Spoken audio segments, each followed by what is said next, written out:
DJ, before we get started tonight, I have to ask you this since you're a father, and I'm assuming you've went through this. But on Friday of this week, I have to attend a class from 8 a.m. until 4 p.m. about like birthing and stuff. One, what am I to expect? Two, can I bring beer? I had to go through like 6 classes for like 3 hours each every night, so I think it was probably similar to what you're going through. I think you could probably sneak in a flask. You'd probably be good to go then. You know what? If it's going to be that long, I am foregoing the flask. I am bringing a cooler. I'm getting started tonight. Let's get loaded. Because this is the Loaded Box Podcast. Where we never finish first, because we finish last. Welcome back to the Loaded Box Podcast. I am Ben Morgan. That is DJ Primo. And that was a great taste of beer. Just leading off what is going to be a hellish Friday. I am not looking forward to that whatsoever. I've heard you watch videos, and the videos are super graphic. I need to be slightly buzzed to endure this entire thing. I don't know if I remember the videos, but it's all just stupid. Find a dude there. It's so dumb because you forget everything and you just do it your own way, and it's pointless, and I will never do it again. Here's what I've been thinking too. You can only be so prepared. In those moments, you're just going to act on instinct. There's no way I'm retaining a single thing they say. The only reason I'm doing it is because they said they wouldn't let me in the hospital for birth unless I went to the class. They're just taking your money. That's exactly what's happening. Did you have something else you wanted to say before we get started? All right. So I don't know how this is gonna play, but I'm gonna do this, and it's gonna be a second, and you're gonna have to bear with me. But I just wrote the introduction for my start sit up article tomorrow. And you know what I'm gonna do? Check that out on loadedboxpodcast.com. I'm gonna go ahead and I'm gonna read the intro because the intro doesn't matter, and I'm really excited about it. And I want everybody to hear it because I don't ever read intros to articles. Like, I don't give a shit. So I'm gonna read it out loud because I think it's one of those so dumb on purpose it makes it funny. So I'm gonna read the header and then because it sets up the introduction. That's called a teaser. I'm ready if you are. All right, Stardom Sit-em Week 5 is the header. It also finishes with, "Will the real Slim Shady please stand up?" Already confused? Here we go. Yep, here goes the intro. What? An Eminem reference? I know, sick, right?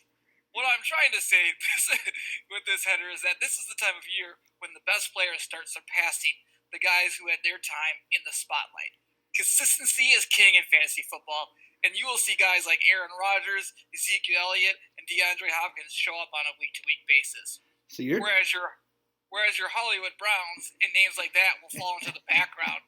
They were exciting, but it's time for the stars to shine bright like a diamond. Aw, shit. Now a Rihanna reference? She a bad bitch. Wait, here's the end of it. There will be many of you who say they hate the beginning of this article. And to that I say, I love the way you lie. Oh my gosh. You get why that was ended with I love the way you lie? I got the Eminem reference, yes. It's Eminem and Rihanna in that song. That is... Are you basically trying to tell me that... Is this the first time in history that Aaron Rodgers has been compared to Marshall Mathers? No, I don't know. I don't think it's a comparison. I think they were just using it. I guess. Only thing that would have been better is if Aaron Rodgers' name was Stan and you'd have somehow put him in a trunk. Yeah, that would have been great. But I was so excited about the beginning of this. I'm like, no one's going to read it, so I might as well just read it on the podcast. You're right, though. A lot of times, like, you bypass, like, the intro of an article and just get to the meat of it. You just want to see the start and the sits of these type of articles. Fair enough. I'm glad that you were able to bring that out then, at least. But like I said, this is our second preview podcast of Week 5. Our first one was fantasy football focused, so make sure you go back and check that one out. This one is our favorite. It's our gambling focus. We go game by game. We give our straight up picks. We give our against the spread picks. We specifically highlight the against the spread picks that we are keeping track of for our year-to-date record. And DJ, before we jump into the first games here, we had our first week of the season where we both went over 500. We had a combined record of 8-3. I will drink to that with you. You know, it's week 4, and it actually kind of makes sense. Us smart people, it's hard for us to get them right in those first 3 weeks. We're kind of just guessing, and then we start to get in the groove, and then we start to nail it. We're so fucked. You should have never said that. Somebody's got to say it. Look, the strategy I've employed, where it's just like just go by the gut, has been working. My Browns money line that I gave you automatically gives me like an extra fucking 3 wins. It should, because that wins you extra money right there. Right. I was so confident in that, and I didn't even bet it myself. I only bet the +7. I gave him the points. Oh, I was gonna say, spoken like a true degenerate there when you said you get the spread and the money line, but then you said you didn't do it, and all you are is just a big liar. It's just pussy stuff, man. Well, let's kick off week 5. We've got the Baltimore Ravens favored by 3.5 at Pittsburgh, over under of 44.5. What do you got here? Look, I just don't trust the Ravens. I don't. I can't trust the Ravens. I don't. That hook scares me. It's at Steelers. Obviously, I don't think Mason Rudolph is that great. Everybody talks about how he played well, but all he was doing was short passes. Like, that's all he was doing. And who was saying that? I want to just... I don't know. I saw a lot of guys saying Mason Rudolph had a pretty good game. I was like, he did throw a ball over like 5 yards. That's a box score watching mistake. You see he had like 4 incompletions or whatever, but then you realize he had one ball that went over like 15 yards in air travel. Yeah. And he didn't even get to play quarterback for 10 of those plays because they played somebody else. That's how much they don't trust him. Right. But you know what? I'm going to keep going against it. I don't trust the Ravens. I don't. Lamar Jackson has been a great fantasy football quarterback. Probably one of the highest floors just because of his ability to run. But the fact that the last 2 weeks they've been down and then they run that umbrella defense and that's when he started to score his points in the third and fourth quarter, like Blake Bortles of yesteryear, just doesn't allow me to trust him. I think they get the pressure on him. It seems like defensively they're falling. And offensively they're just not that good. I'm going to go Steelers +3.5. This was the first game on the list, and I instantly wanted to throw it to the end because I'm like, how can I bury this game where I don't have to talk about it? Because I'm kind of like what you said in the beginning. I don't know what I want to do on this one. So straight up, I just took the favorite because I don't like this game against the spread. So I kind of copped out, and I went with an over-under pick on the against the spread pick that I have for this one. And I'm going to go under. It's 44.5. My theory here is we saw the Steelers offense. They scored 27 whatever against the Bengals. It was not impressive. Mason Rudolph was not making plays downfield. He had one, but man, when you run the ball and when you dink and dunk so much throughout a game, you're bound to connect on one deep ball. The Ravens defense is significantly better than what we saw from the Bengals. And I just don't see the Steelers scoring all that much. But I'm with you. I'm not a Lamar Jackson fan yet. I don't think they're this top-flight offense that can just score against anybody. They put up a lot of points against a lot of bad defenses. 44.5 doesn't seem like a ton of points in this game when you look at the stats of what the Ravens have been putting up and then what they've allowed in a couple of games. I just see this as one of those AFC North freaking defensive just battles. It could be a 13-16 type game. I would go the under on this one. And I don't even think either one of the defenses are near as good as what they were. I just think the offenses are both a little weak. I was just going to say that same thing. Let's go to the overseas game, the first one of the season. It's the Bears, favored by 5.5 in another country against the Raiders, over under of 40.5. Oh, that throws me off. I will definitely not card this game because I don't trust games in Europe unless they're Jacksonville usually. This is the Jaguars and the Raiders home games usually. Yeah, exactly. This one's weird. Raiders are coming off a shocking victory where their defense has played surprisingly well up to this point, and their offense was okay. I mean, they played well against the Colts. In general, they just played well. Darren Waller's been a fucking story, but the Bears' defense is just so good. I just can't imagine playing anybody from their offense in fantasy football this week at all, just for any reason, unless everybody's just sleepy or they get sick from the airplane ride on the Bears. But straight up, I'm going to take the Bears. Offensively, Chase Daniel's going to start, so let's go Bears. I like Chase Daniel more than Mitch Trubisky at this point, which is weird because I loved Trubisky last year, but going into this year, I hate him. Chase Daniel is a better quarterback. He seems like a better quarterback. Like they have a better chance of winning with him as a game manager than with Mitch Trubisky come the playoff time.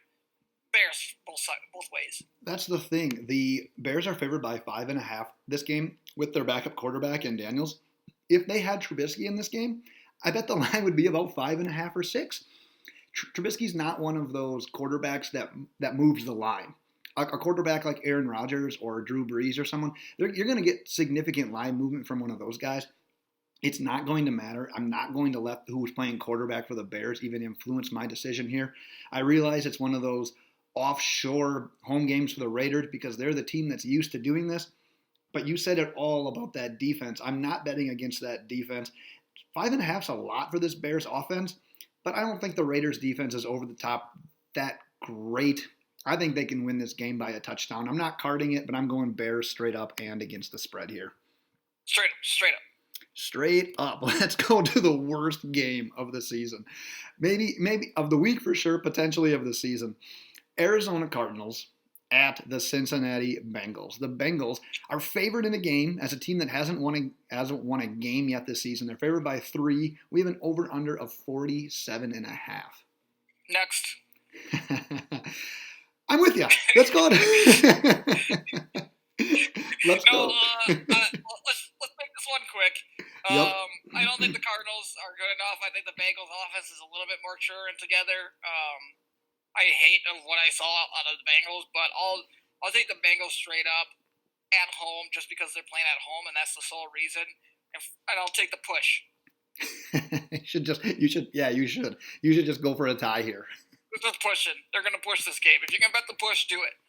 I wish you could do that. I would do that so often, and I would be broke right now. You should win so much money. I'm going to keep this one short as well because here's my take. I believe the Bengals versus the Dolphins Week 16 is going to determine who has the first pick in the draft. Both teams are going to be defeated, and for that purpose, the Bengals cannot cover the spread since they are favored. They're going to lose straight up. They're going to lose against the spread. The Cardinals aren't going to have the first pick again this year. It can't happen. There's too many other bad teams. The Bengals are one of them.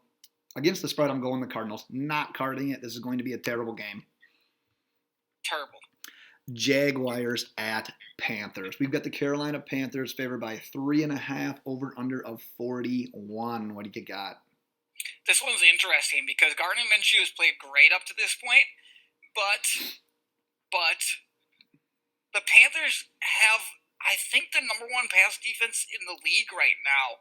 If I remember correctly, I was looking at that. They were number 1 of something, which is weird because their quarterbacks aren't great, or D-backs, but they've been dominant against the pass. And I can't imagine they're going to be worried about the Jags.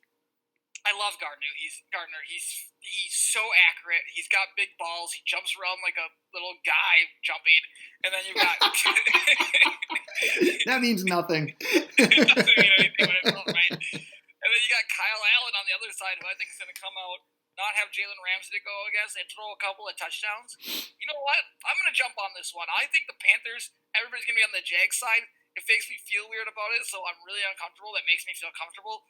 I'm going to go the Panthers, 5 units. No, well, let's not do the 5 units after a winning week. I'll go 3 units.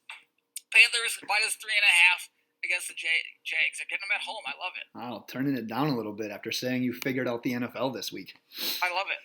Kyle Allen versus Gardner Minshew sounds like something we would have heard months ago when we were watching an AAF game, correct? Word. but I'll take it. And guess what? It's my first carded play of week 5. And hey, one of us is going to win this because I'm on the opposite end of this one. I actually put this in today because I want the hook. I want the 3.5. I don't want this to go down to 3. If the Panthers win, it's on like a game-winning field goal or like some sort of come behind when they're down by like 5 or 6 points, whatever. I actually think the Jags are going to win this one straight up. If you want to take the money line on that one, be my guest. It's a 1-unit bet, and if you've been following along, you know that I'm pretty damn confident when I put 1 unit on a game, our league minimum. But I'm all about the Jags here. I can't quite buy into this Kyle Allen business yet. I know he's getting a home game. I know the Panthers have looked significantly better since he's taken over.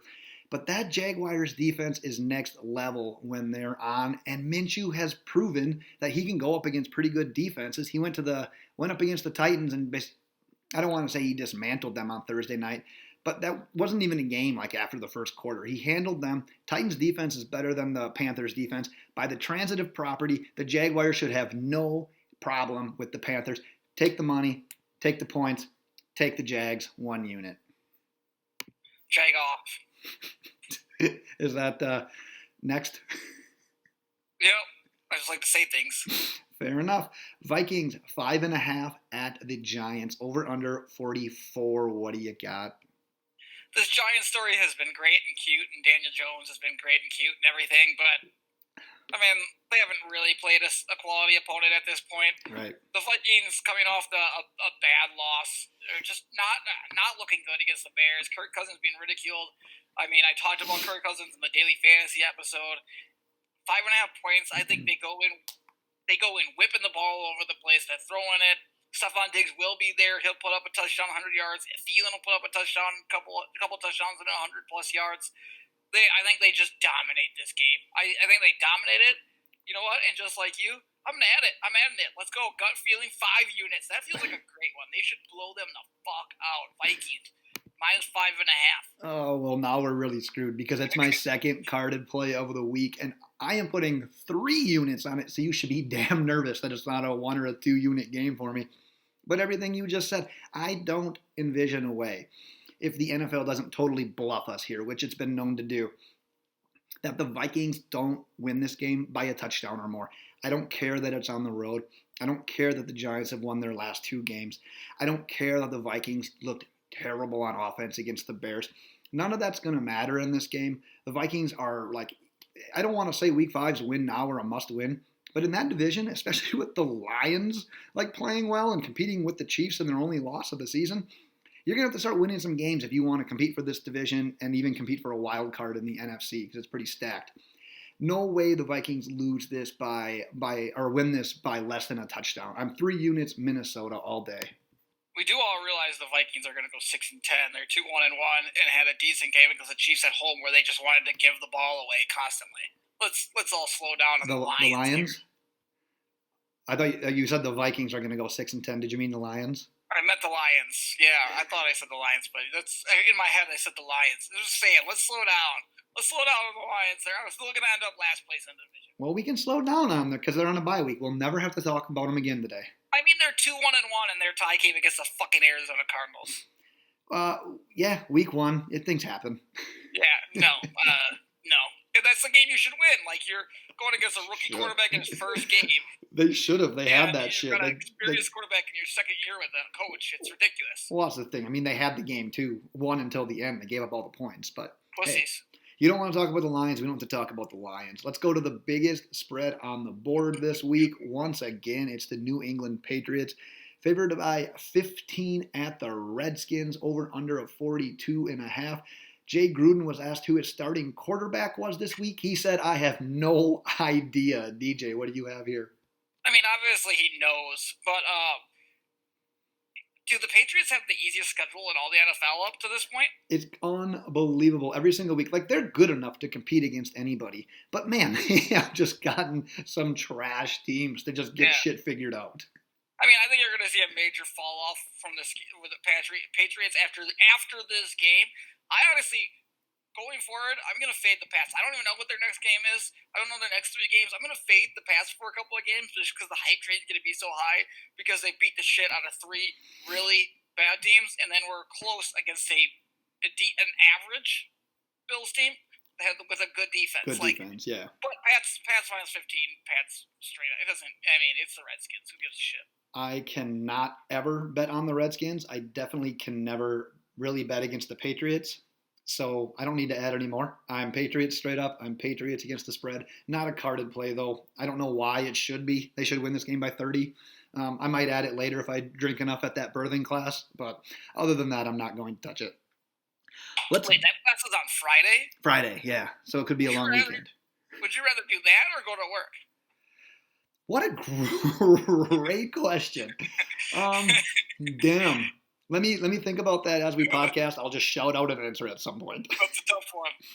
Jets at Eagles. Eagles by 13.5, over under of 44. God, this is an impossible question because Darnold is back practicing. Right. Will he play? That spleened thing is really dangerous. They'd have to wrap his rib up 100,000 times with the motto before they could be confident that it doesn't explode when he gets hit, because that's the worry. That's the worry with the spleen. It's not like the so terrifying. And the everything. It's the fact that your spleen is so enlarged that it can explode. So if he plays, if you're a gambling man, and if you're listening to this, you are, I might jump on the Jets right now and try to just get this line. in case Sam Darnold plays. Yeah. I'm serious, because Sam Darnold can win this game. Eagles secondary is terrible. The Jets defense is actually really good. And there's lots of things with if Darnold was playing up to this point, there's lots of reasons I would take the Jets straight up in this game. I'm not going to at this point, but I am advising that if you have big balls, jump on the Jets by this plus 13.5, hoping Darnold plays. If you don't get it, fuck it. Don't bet a lot. Bet like a unit on it. But try to get a cheap win. Try to get a nice cheap win. You always are trying to grab wins, right? This is gambling. We lose all the time. Yeah. So I'm going to go against the spread because I want to have big balls. I might get on my phone and bet the Jets right now. Mm-hmm. I'm going to take the Jets. The Eagles will end up winning even if he does play, just because he's been gone for a little bit. And they still got to get on the same page as everybody with the new coach. You took what I was going to say, because what I was going to say was in this matchup, I'm with you. Against the spread, I actually like the Jets if Darnold plays, but I would have loved to see Darnold play the 3 games the Jets have played before this and see how the offense is actually evolving. I don't think we're really questioning the defense. The defense has been fine. It's the offense that just has so many question marks. They do get Chris Herndon back at tight end.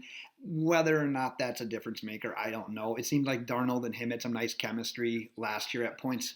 But yeah, 13.5 is a lot in any football game, especially when you're going against a good defense. So there's no way I'm not taking this game, but I agree with what you said. I would take the Eagles straight up. If I were having to bet this game against the spread, I'd go with it. 2 touchdowns for the Jets. I would take the Jets here. Let's bet on that damn spleen. Let's bet on the spleen.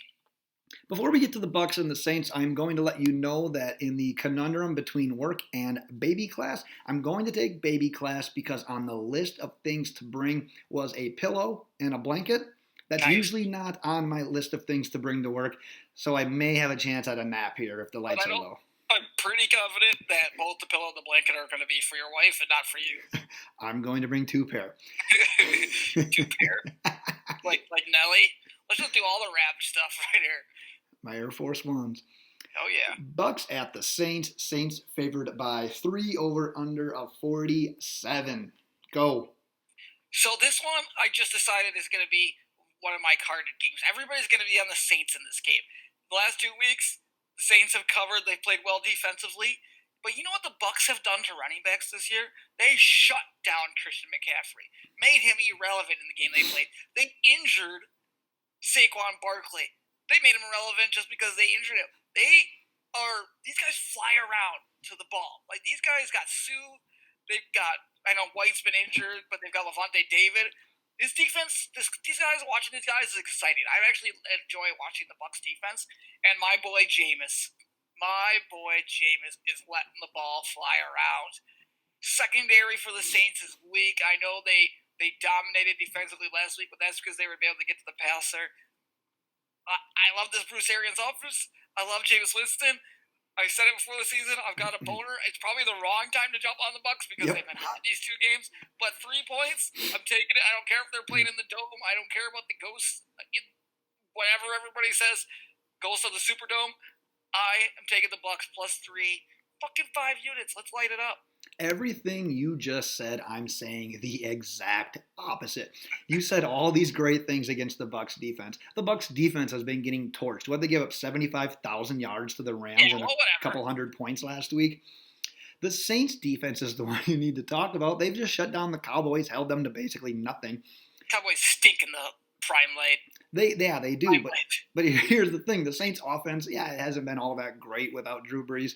But the Bucs defense, they got their big name players, and Ndamukong Suh can pick up a fumble and run into the end zone. Oh, I was screaming. Yeah, he did a kind of a cool dance too. He moves well for a big guy. But outside of that, this is a chance for the Saints offense to explode a little bit. I actually think if you've been waiting for Mike Thomas to have this nice breakout game ever since Drew Brees got hurt, I think this is your week. I like the Saints. Not enough to card it, but straight up and against the spread. If it went to 3.5, I'd be a little bit more hesitant to take the Saints. But I got to go the exact opposite of you on this one. I don't like it at all. I'd have to go with the Saints. I love it. Well, I do love this next one. Actually, I love the next 2, but I'll let you lead off here. Your boy Matt Ryan and the Atlanta Falcons at another one of your boys, Deshaun Watson and the Houston Texans. I don't think you want to take anyone in this game, but it's Texans by 5, 48.5. I mean, Matt Ryan stinks. I'll say it every week. Matt Ryan fucking stinks. The Texans are going to win this game. Deshaun Watson actually cares about football. I don't fucking know what Matt Ryan cares about because it ain't football. I don't know what he's doing out there. I don't know if he's painting. I don't know if he likes art or if he likes to go to the theater and watch plays or something. But he doesn't like football. He needs to retire. Call it a day. Go do your plays. Go work on Broadway. Sing some songs. I don't care. This game is going over the 48.5. Both defenses aren't going to be able to stop anything the entire game. 70 points are going to go up in this game. It's going to be like the Rams Bucks, but on a lesser level because that was like 90 something points. Over 48.5. Book that. I teased this on our last podcast that came out on Wednesday. Sure. Yeah. That came out on. This is like it's trippy, man. That came out on Wednesday. That I would probably take the over. I'm going over 3 units. 3 units. All right. You're a man of your word. You said you were going to do it on the podcast earlier this week, and you're doing it. And I had analysis for this game, but all I can get in my head is like Matt Ryan, for some reason, on a stage singing and dancing. I don't know what the hell was going on there, but guess what? That ain't going to happen. He's bringing it back this week. I'm so confident I'm going a whole unit on the Falcons. I said on the last podcast, I think I was talked up the Falcons in my mind so much that Keep doing it. I think I'm delusional to what they truly are. In my head, they're this great top 5 offense in the NFL. Their defense is coming around. I don't really think that's what they are, but in my head, that's what they are. And I'm going to try to do like the opposite, like Jinx here. I'm going to go 1 unit on the Falcons. Here's the thing. You're getting 5 points. At some point, the NFL is the great equalizer. Home teams lose sometimes. Bad teams like what we've seen from the Falcons have an offensive outburst. This is just one of those quirky NFL games that makes no sense, and you bet it, DJ. You bet the dog. You take the 5 points. You run to the bank with that Falcons money. I'm taking the team at home coming off a loss versus the team on the road who sucks always coming off a loss. Just saying. I think they could run them out. It could be something like 42-27 or something like that. Swear to God, at some point in time, if Matt Ryan retires and starts a second career as like some sort of stage performer, I'm quitting the podcast. I'm just going to get season tickets to his shows. He's not made for football. You might be quitting the podcast sooner rather than later because this motherfucker is done. Well, I carded that one, and I'm carding this next one, but I'll let you lead off again. We got the Bills at the Titans. Titans by 3, over under of 39. This is like a weird game because it's like 2 historically boring teams that I just prefer not to watch and definitely won't show up on Red Zone. That silly little, you know what I see? You know what that number that really intrigues me? It's the 39. I see that under. I get a little chubby in my pants. I get super excited. All the offenses are going to struggle. Both defenses are solid. You got to take the under in this game. I'm not going to card it because I'm going to probably wait and see what else comes up here. And my bets, well, I would lean the under. I'm going to side with the Bills after the Patriots loss, straight up and against the spread. Straight up, I am taking the Titans here simply for the fact of the home team. I don't have a great feeling on this game. Actually, this is a classic game where you should bet against the Titans because they're the classic up-down team. The letdown. They do the opposite. Here's the thing, though. You're probably betting on a team that's led by Matt Barkley. I just realized Matt Barkley's still alive. I didn't know if he was even making it anymore. That's true. I forgot about Josh Allen. Yeah, so I don't really like that. I don't like this game in general with the side. But here it is. I am carding it, and you talked me into it on the first podcast this week. I'm going under. This game has 20-10 written all over it, and it's probably going to be 2 or 3 defensive touchdowns. Neither of these offenses are like something that you're going to want to rely on anyways, but both defenses are pretty good. You could end up having a defensive touchdown or 2 in this game, and typically that's like the telltale sign that you're going to get an over. This might be the outlier because I think these offenses are just going to be 3 and out, a 5-play drive and an interception, punts left and right. I don't think you're going to see a lot of points. 39 is a really low number, especially in today's NFL. I'm going a unit on the under. You can't talk me out of it. Don't even Yeah, I try. like the under. I see a juicy number like that. I can't not think about betting the under. And if it's under 40, I'm considering betting the under. Right. Let's go. I think these are the 3 o'clock games here Central Time. There's only 2 of them, I believe, There's this only 2 week. of them, baby. We've got an AFC West showdown between the Broncos and the Chargers. Chargers favored by 6.5, over under 44.5. Go DJ. Okay, so I was just dancing. Sorry, you got me into it. I know. I gave you one more song reference today. I just thought that's what you wanted from me. This is tough for me. The Chargers. I'm worried about the Chargers. I had them as a Super Bowl prediction. Ooh. I want to cancel that. I want to cancel that pick. I'm not a huge fan. Melvin Gordon's first game back, though. Let's remember that. So the Chargers will come out hyped.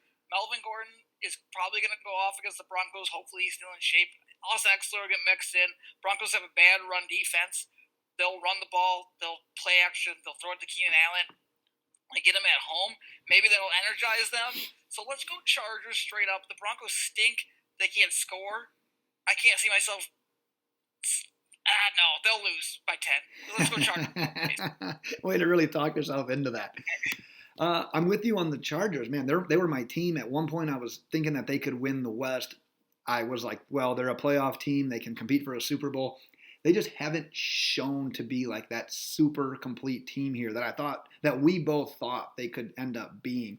I'm not ruling it out. I think with Gordon that adds another dimension, even though Austin Eckler has been playing lights out.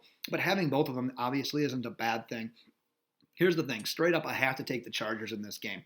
But against the spread, 6.5, historically, the Chargers and Phillip Rivers, they don't beat teams by a lot. They're always at the end of the game trying to eke out a win, trying to hold on to a win.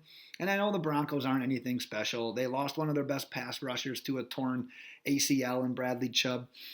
But at some point, they've been in some games. This is going to be a close game. It's a divisional game. They know each other well. I just don't see the Chargers winning this one by a touchdown. So not a carded play, but if I had to pick it, I'd have to go with the Broncos. That's interesting. The Broncos fucking stink. You trust Joe Flacco? Nope, that's why I'm not carding it. Game of the week. 2 teams coming off a couple of close losses here.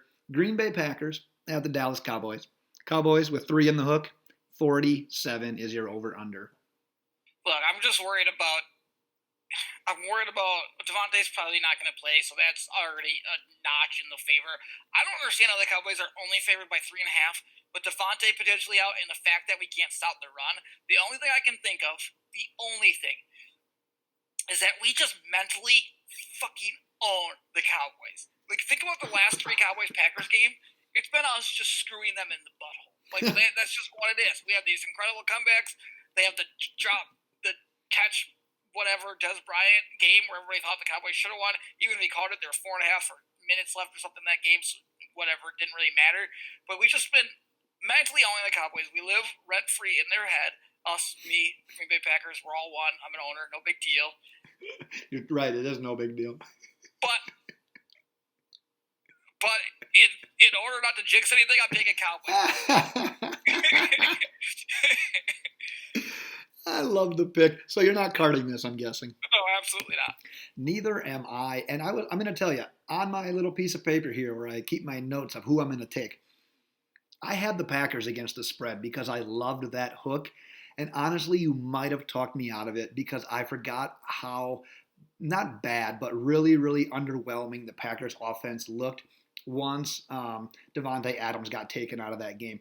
On that Thursday night game against the Eagles, every time Rodgers threw it his way when they were going against that one cornerback, I forgot who it was, you knew it was a completion, and you knew it was a completion for at least 20 yards. Like, it was easy money. It was picking. I think he can do that against a lot of cornerbacks in this league. But now that he's out, man, are we going to see that same offensive output that we saw against the Eagles once he was gone? I don't know. And then I thought about the Cowboys and what Zeke Elliott already is and what he can be against the Packers running defense. And it scared the shit out of me. So rather than going the Packers against the spread, I'm going to change that. I'm going to go Cowboys against the spread. I'm going to buy the hook. I'm going to make it 3. I'm not going to card it. But you can almost guarantee this. I just talked myself into that. I might come back later. Check out our website later. I might make that Cowboys -3 buying the hook an official play. Which made so my favorite thing about that game is there was one play where Rodgers did his patented getting the Cowboys, or not the Cowboys, the Eagles to jump off sides. Yeah. And he throws it deep, on those plays. Yeah. He had Devontae one-on-one. He knew there was an offsides. Devontae ran a comeback. He still threw the comeback.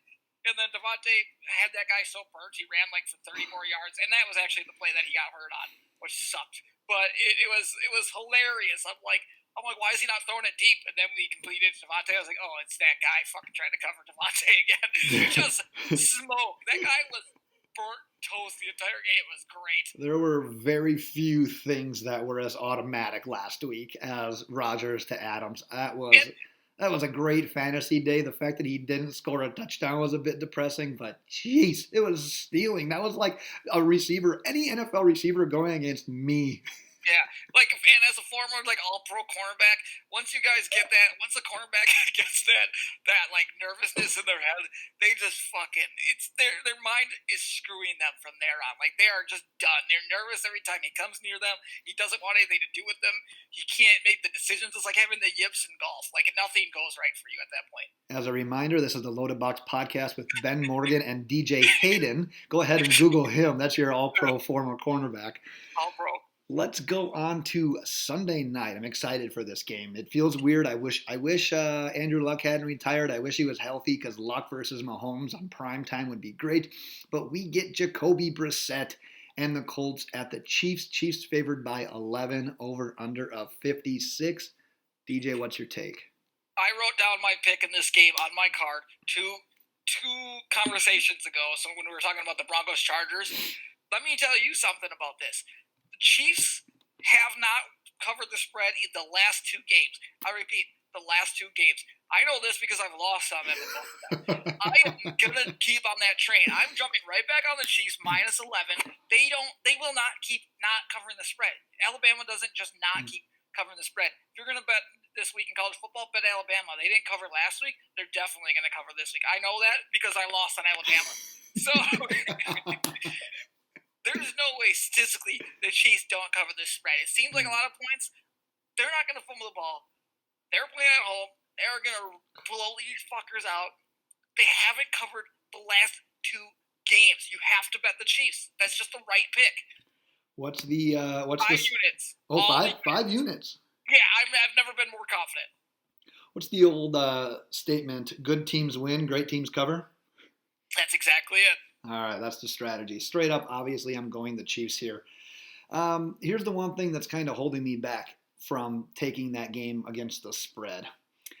Jacoby Brissett is tied for the NFL lead in touchdown passes. I did not see that coming. I think he's a capable NFL quarterback. I didn't, and that doesn't always matter. Sometimes your stats are a little bit inflated if you're throwing touchdowns in garbage time. We saw that with Blake Bortles a few years ago, like you said, where he was 30-some touchdown passes. It might have been even more than that. It was a crazy season. So it's not telling everything. But the Chiefs are just good enough where 11 points kind of scares me. So I'm not making this carded play. But if I'm going against the spread, I am taking the over because we've seen the Chiefs. It's not even like the Chiefs offense did well last week. Patrick Mahomes didn't throw a single touchdown pass. They were just barely missing on these deep balls left and right throughout the entire game. They were just a little off, and they still put up, 30-some points in that game, 34 points, somewhere around there. They're going to score, even if the offense isn't clicking. And I just told you about the Colts and Jacoby Brissett leading the NFL in touchdown passes. I think they're going to score as well against this defense. 56, biggest number on the board. Don't care, not carding it, going over. Next. Monday night, Cleveland Browns, San Francisco 49ers. We got the 49ers coming off their bye week, favored by 3.5, over under of 46.5. What do you got? I'll probably end up betting on this game because, like you said, we bet Sunday night, we bet Monday night. Doesn't matter. We're not going to put it on the board, but I think the 49ers are poop. I think they're poop. And all these 49ers fans are so excited because they're undefeated. Well, they play against poop, and they are poop. And they're a poop team who's not going to win a lot of games because they're poop. Sounds like Speaking of poop, sounds like the they should Browns, trade for Matt Ryan. speaking of poop, they're playing the Browns, who are coming into their own, and I can't not take the Browns both ways. Love the Browns, light them up. They're starting to get their groove together. Odell Beckham's probably going to go off in this game. Probably, I feel it. It's a Browns win. It's just a Browns win. Are you? Money line it. I was going to say, are you confident enough to go back-to-back weeks as Browns as the dog and go money line? What can Brown do for you? Yeah, there it is. Because I am making this a carded pick. I'm with you. I'm going Browns against the spread. And this is another one. Go ahead and money line it. I mean, it's only a 3.5-point spread. You're not getting the best odds in the world. But the Browns, this feels like a 50-50 game to me. And yeah, the Niners have looked fine this year. But really, at the end of the day, who have they played as well? Browns, maybe something clicked. You're not a huge fan of the Ravens defense this year. You've made that perfectly clear over the last couple of episodes. In my opinion, though, they're still a pretty solid defense. You're getting a Browns offense that just came off of Baker Mayfield didn't even have like that great of a game. Odell had like 3 catches for 0 yards. Yep. But man, Nick Chubb got it going. Like you said, you're not going to hold down Odell like that often. It's not happening. He's going to have a great game. Chubb is going to come back and do fine. Hey, speaking of a guy coming back from suspension as well, my boy, former Florida Gator Antonio Callaway, back in business.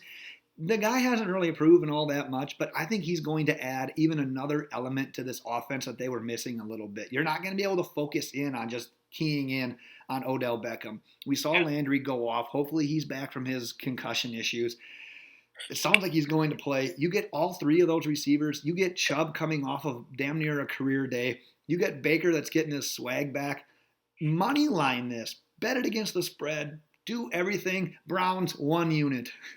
Yeah, and Antonio Callaway is going to be the guy that puts Jarvis Landry out of a job in Cleveland. So that's all great. You are on record. I think that's another one of those bets we need to go back and look up because you said Jarvis Landry was going to play like 2 seasons with the Browns and then he was going to be gone. This is his 3rd year.